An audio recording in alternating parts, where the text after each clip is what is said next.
Okay, so the first stage in your setup is you're going to take your back-to-back sections and you're going to cut them so that they go through your ice vents like so. Okay, this particular section that we're using on my personal hearing protection package setup is 5.5 inches each. So 5.5 inches here and 5.5 inches here. Then once you loop them through there, you're pretty much set up.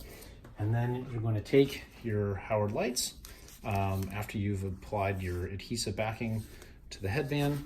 You're basically just going to slide them under like this, and you are good to go.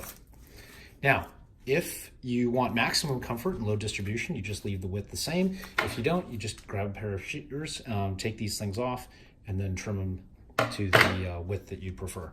And that is pretty much it. There's not much to it. If you have any questions, hit us up on coreperformance.com or shoot us an email, info@coreperformance. Here's all the different ways you can get a hold of us. Thanks. Stay frosty.